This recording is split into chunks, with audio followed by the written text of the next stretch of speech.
Hello everyone, नमस्ते। Path of ज्ञान में आप सभी का स्वागत है। भारत अपने अनूठे रहस्यों, चमत्कारों, आकर्षण तथा कला के लिए पूरी दुनिया में मशहूर है। यहाँ पर कई ऐसे धार्मिक स्थल हैं जिनकी अद्भुत शिल्पकारी, वास्तुकला देखते ही बनती है और उन्हीं में से एक है भारत के अमृतसर का प्रसिद्ध गोल्डन टेम्पल, जिसका निर्माण सोने की धातु से हुआ है। जी हाँ, आज इस वीडियो में हम बात करने वाले हैं अमृतसर के गोल्डन टेम्पल की।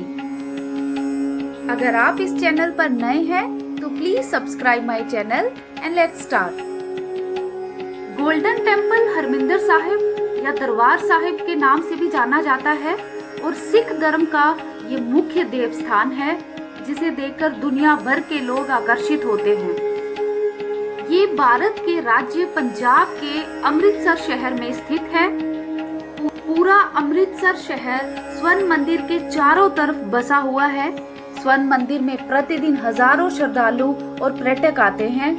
अमृतसर का नाम वास्तव में उस सरोवर के नाम पर रखा गया है, जिसका निर्माण गुरु रामदास ने स्वयं अपने हाथों से किया था। ये गुरुद्वारा इस सरोवर के बीचों बीच स्थित है।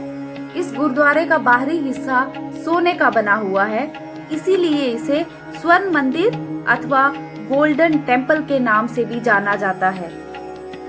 दुनिया भर के सिख अमृतसर आना चाहते हैं और श्री हरमिंदर साहिब में अपनी अरदास देकर अपनी श्रद्धा व्यक्त करना चाहते हैं। गोल्डन टेम्पल धर्मों के बीच एकता की एक अद्भुत मिसाल है। गुरुद्वारा होने के बावजूद भी इसे स्वर्ण मंदिर या हरमिंदर साहिब कहा जाता है और इसकी नींव एक मुसलमान पीर द्वारा रखी गई थी। सिख धर्म के इतिहास के अनुसार सिखों के 5वें गुरु अर्जन देव जी ने दिसंबर 1588 में लाहौर के एक सूफी संत साईं मियां मीर से हरमिंदर साहिब की नींव रखवाई थी। स्वर्ण मंदिर शिल्पकारी की एक अनूठी मिसाल है। साथ ही ये स्थान जातिवाद के विरोध रूप में भी है। इस गुरुद्वारे में 4 दरवाजे हैं जो प्रत्येक दिशा से संबंध रखते हैं। ये गुरुद्वारा जब बनाया गया था उस समय जातिवाद बहुत ज्यादा था। कई जातियों के लोगों को अनेक मंदिरों में जाने की इजाजत नहीं थी, लेकिन इस गुरुद्वारे के चारों दरवाजे सभी जातियों के लोगों के लिए हमेशा खुले थे। हरमिंदर साहिब का मतलब होता है भगवान का मंदिर, और इस मंदिर में सभी जाति धर्म के लोग बिना किसी भेदभाव के आते हैं और भगवान की भक्ति करते हैं। हरमिंदर साहिब को सिखों का देवस्थान भी कहा जाता है। हरमिंदर साहिब बनाने का मुख्य उद्देश्य पुरुष और महिलाओं के लिए एक ऐसी जगह को बनाना था जहां दोनों समान रूप से भगवान की आराधना कर सकें। अगर गोल्डन टेम्पल की आर्किटेक्चर की बात करें तो इसकी नक्काशी और बाहरी सुंदरता देखते ही बनती है। गुरुद्वारे के चारों ओर दरवाजे हैं जो चारों दिशाओं पूरब, पश्चिम, उत्तर, दक्षिण में खुलते हैं। उस समय भी समाज 4 जातियों में विभाजित था और कई जातियों के लोगों को अनेक मंदिरों में जाने की परमिशन नहीं थी, लेकिन इस गुरुद्वारे के ये चारों दरवाजे उन चारों जातियों को यहाँ आने के लिए आमंत्रित करते थे। यहाँ हर धर्म के अनुयायी का इक्वली स्वागत किया जाता था। स्वर्ण मंदिर सफेद संगमरमर से बना हुआ है और इसकी दीवारों पर सोने की पत्तियों से नक्काशी की गई है। हरमिंदर साहिब में पूरे दिन गुरबानी की स्वर लहरियां गूंजती रहती हैं। सिख गुरु को ईश्वर तुल्य मानते हैं। स्वर्ण मंदिर में प्रवेश करने से पहले वे मंदिर के सामने सर झुकाते हैं, फिर पैर धोने के बाद सीढ़ियों से मुख्य मंदिर तक जाते हैं। सीढ़ियों के साथ साथ स्वर्ण मंदिर से जुड़ी हुई सारी घटनाएं और इसका पूरा इतिहास लिखा हुआ है। स्वर्ण मंदिर एक बहुत ही खूबसूरत इमारत है और रात में इसका नजारा देखते ही बनता है। इसमें रोशनी की बहुत ही सुंदर व्यवस्था की गई है। मंदिर को कई बार उजाड़ा गया था। पहले मुगल अफगानों ने कई बार इसको नष्ट किया है और इसी वजह से इसे सिख धर्म के विजय का प्रतीक भी माना जाता है। हर सिख अपनी जिंदगी में एक बार तो जरूर स्वर्ण मंदिर जाता है। इसकी एक और खास बात है, शायद ही आपने कोई ऐसा धार्मिक स्थल देखा होगा जहाँ पर सीढ़ियां ऊपर से नीचे की ओर आती हैं। गोल्डन टेम्पल की संरचना ही विनम्रता का प्रतीक है, जो इंसान को झुकना और विनम्र रहना सिखाती है।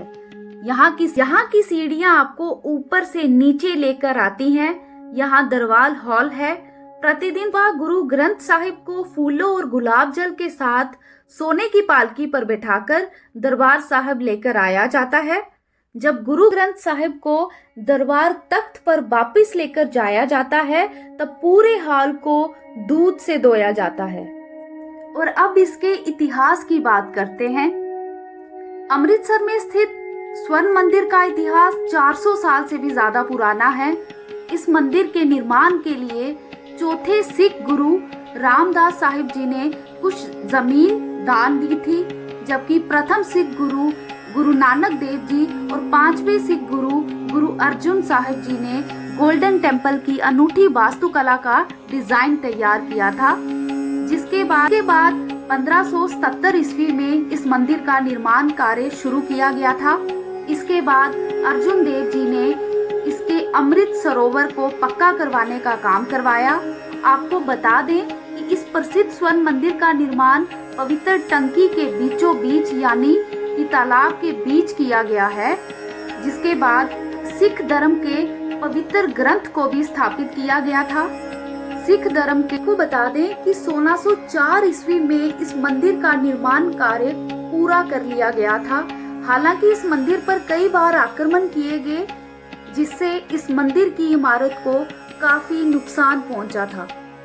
लेकिन फिर बाद में सरदार जस्सा सिंह आलूवालिया ने इस मंदिर का फिर से निर्माण करवाया और इसे वर्तमान स्वरूप देने में अपना महत्वपूर्ण योगदान दिया। आपको बता दें आलूवालिया खालसा दल के कमांडर और प्रमुख सरदार थे। सिख धर्म के इस पवित्र तीर्थ स्थल के अंदर एक अकाल तख्त भी है, जिसे सिख धर्म के 6वें गुरु हरगोबिंद जी का घर माना जाता है। अकाल तख्त का निर्माण 1606 में किया गया था। ये अकाल तख्त आपको गुरुद्वारे के बाहर निकलते ही सीधे दिखेगा। अकाल तख्त का मतलब है कई काल से परमात्मा का सिंहासन। यहाँ पर सिख कम्युनिटी से जुड़े कई जरूरी फैसले लिए जाते हैं। सिखों के सब तख्तों में से अकाल तख्त सबसे पहला तख्त है। इसे गुरु हरगोबिंद सिंह जी ने, जो कि सिखों के 6ठे गुरु थे, उन्होंने न्याय संबंधित मामलों पर विचार करने के लिए बनाया था। अकाल तख्त पहले मिट्टी से बनाया गया था, परंतु हमले में नष्ट होने के बाद जब इसका पुनः निर्माण किया गया, तब इसे संगमरमर से बना दिया गया। स्वर्ण मंदिर के सरोवर का जल अमृत के समान माना गया है। सिख धर्म ये मानना है कि सरोवर में स्नान करने से आपके सारे दुख दर्द दूर हो जाते हैं, इसीलिए काफी दूर दूर से लोग यहाँ पर स्नान करने के लिए भी आते हैं। 3 से 6 जून 1984 को स्वर्ण मंदिर के इतिहास में एक काला पन्ना माना जाता है। इस दिन स्थानीय समर्थक आतंकी जरनैल सिंह भिंडरवाला अकाल तख्त में घुस गया और वहां से उसे निकालने के लिए ऑपरेशन ब्लू स्टार चलाया गया था, जिसमें अकाल तख्त को काफी नुकसान पहुंचा था और उस समय की तत्कालीन प्रधानमंत्री श्रीमती इंदिरा गांधी को सिख विरोधी मान लिया गया था। वो एक ऐसी घटना थी जिसने पूरे भारत को झंझोर कर रख दिया था। जरनैल सिंह भिंडरवाले की मौत के साथ ऑपरेशन ब्लू स्टार सफल रहा था, लेकिन उसकी बड़ी कीमत आगे चलकर देश को प्रधानमंत्री इंदिरा गांधी जी की शहादत के रूप में चुकानी पड़ी थी। अब स्वर्ण मंदिर के लंगर की बात करते हैं। लंगर गुरुद्वारे में दिए जाने वाले भोजन को कहते हैं। लंगर की प्रथा 25वीं सदी में सिखों के प्रथम गुरु नानक देव जी ने शुरू की थी। लंगर की प्रथा गुरु नानक देव जी ने ऊंच नीच और जात पात को हटाने के लिए चलाई थी। भगवान के घर में कोई छोटा या बड़ा नहीं होता, सब एक समान ही होते हैं। इसीलिए लंगर में सभी लोगों को एक साथ बैठकर ही भोजन परोसा जाता है। आंकड़ों के अनुसार यहाँ पर रोजाना 2 लाख लोग लंगर खाते हैं और लंगर में प्रयोग होने वाला सारा सामान श्रद्धालुओं द्वारा ही दान किया जाता है। कहा जाता है कि स्वर्ण मंदिर आज एक वैश्विक धरोहर है। यहाँ देश ही नहीं बल्कि विदेशों से भी लोग आते हैं और इसकी लंगर सेवा भी दुनिया की सबसे बड़ी सेवा है। यहाँ पर 40,000 से ज्यादा लोग रोज से हैं। यहाँ पर 2 हॉल हैं। यहाँ पर एक बार में 5,000 लोग एक साथ बैठकर लंगर खा सकते हैं। साफ सफाई का प्रमाण इस बात से मिलता है कि हर बर्तन को 5 अलग अलग बार धोया जाता है। व्यवस्था शिरोमणि गुरुद्वारा प्रबंधक समिति द्वारा की जाती है। गोल्डन टेम्पल हर वर्ग और हर धर्म के लोग जा सकते हैं, परंतु यहाँ जाने के साथ कुछ ऐसे नियम भी हैं जो सबको दयाने होते हैं। और वो नियम है, स्वर्ण मंदिर में जाने से पहले आपको अपना सर ढकना होता है। घुटनों से ऊपर के किसी भी कपड़ों में आप गुरुद्वारे में प्रवेश नहीं कर सकते। मदिरा, मांस, सिगरेट और ड्रग्स का सेवन करके यहाँ पर आना वर्जित माना गया है। स्वर्ण मंदिर के अंदर तस्वीरें लेने की अनुमति नहीं है। मंदिर में एंटर करने से पहले आपको जूते बाहर ही खोलने पड़ेंगे। स्वर्ण मंदिर में शांति बनाए रखने की सलाह दी जाती है। यहाँ पर शोर करना या फिर ऊंची आवाज में बात करने की मनाही है। तो ये थी कि गोल्डन टेम्पल से जुड़ी कुछ बातें। आई होप आपको वीडियो अच्छी लगी होगी। प्लीज कमेंट करके जरूर बताएं। And please like, share and subscribe my channel. Thank you so much.